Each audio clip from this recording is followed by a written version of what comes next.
बिस्मिल्लाहिर्रहमानिर्रहीम अस्सलाम वालेकुम। उम्मीद है आप सब खैरियत से होंगे। कुकिंग क्रिस्पी फूड में आपका वेलकम है। मैं आपकी खिदमत में हाजिर हूँ एक और स्पेशल चटनी के साथ। ये न्याज़बो और पुदीना है मेरे पास, आप देख सकते हैं।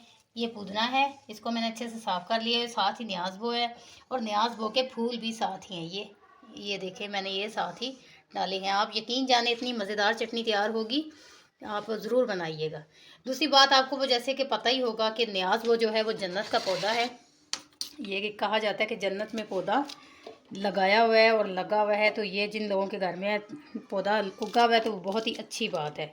न्याज़बो बहुत अच्छी होती है मैदे जिगर के लिए, इसकी चटनी ज़रूर इस्तेमाल करनी चाहिए। दूसरी बात मैं आपको बताती चलूँ कि न्याज़बो के ऊपर ये जो फूल होते हैं, ये वाले, ये जब फूल बड़ा होता है, पक जाता है, इसके ऊपर एक बीज निकलता है जिसको हम तुख मलंगा बोलते हैं।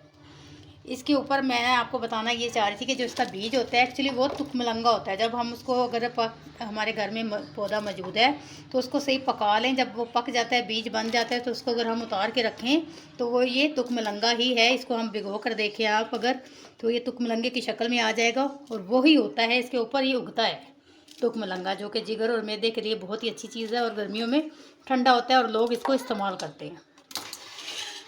ये हमने मशीन के अंदर चॉप करना है। मैंने सब्ज़ मिर्चें डाली है, साथ ही मैंने पुदीना और न्याज़बो इकट्ठी डाल के इसको मैंने अच्छे तरीके से ग्राइंड कर लेना है। और साथ ही मैंने आधा कप पानी का डालना है और इसको अच्छे तरीके से मैंने ग्राइंड कर लेना है।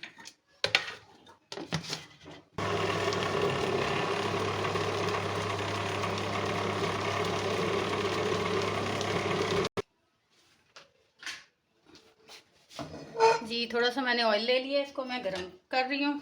ये देखें आप, इसको मैंने सारी को ग्राइंड कर लिया है। इतनी बारीक सी होनी चाहिए, ज़्यादा ये मोटी नहीं खाई जाती। इस पर थोड़ा थोड़ा पानी आएगा, उसको मैं छान के अलग कर लूँगी हल्का सा, और इसको अच्छे तरीके से मैंने तड़का लगाना है।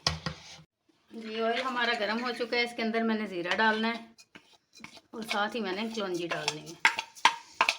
ये थोड़ा सा तड़कड़ा लेंगे हम।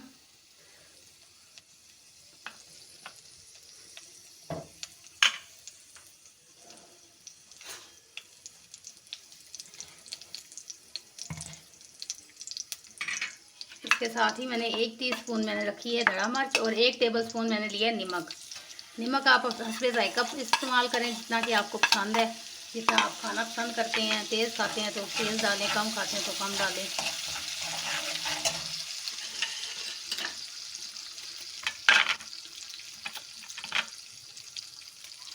साथ मैंने नींबू डालने मैंने 4।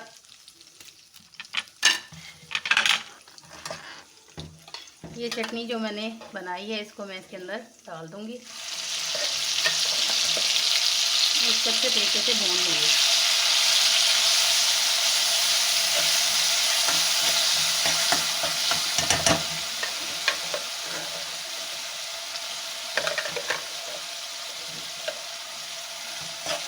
दो से 4 मिनट तक इसकी हम भुनाई करेंगे। ये 4 नींबू का रस है मैंने निकाला हुआ और 1 टेबलस्पून तकरीबन हमने इसके अंदर सिरका डालना है। अब इसको अच्छे तरीके से मैंने भून लेना है जब तक इसका ये पानी ख़त्म नहीं होता। जी, हमारी बिल्कुल चटनी देख सकते हैं आप, खुश्क हो चुकी है। हल्का हल्का सा ऑयल हमारे बर्तन के साथ हर साइड पे है, आप महसूस कर सकते हैं, देख सकते हैं आप। ये हमारी चटनी बिल्कुल तैयार है। हमने इसको खुश्क कर लिया, इसके अंदर कोई पानी नहीं है। हम इसको 15 से 20 दिन तक आराम से इसको फ्रिज में रख के आप इस्तेमाल कर सकते हैं। बहुत मज़ेदार चटनी है, आप ज़रूर ट्राई कीजिएगा और हमें कमेंट्स बॉक्स में ज़रूर बताइएगा कि आपको ये कैसी लगी।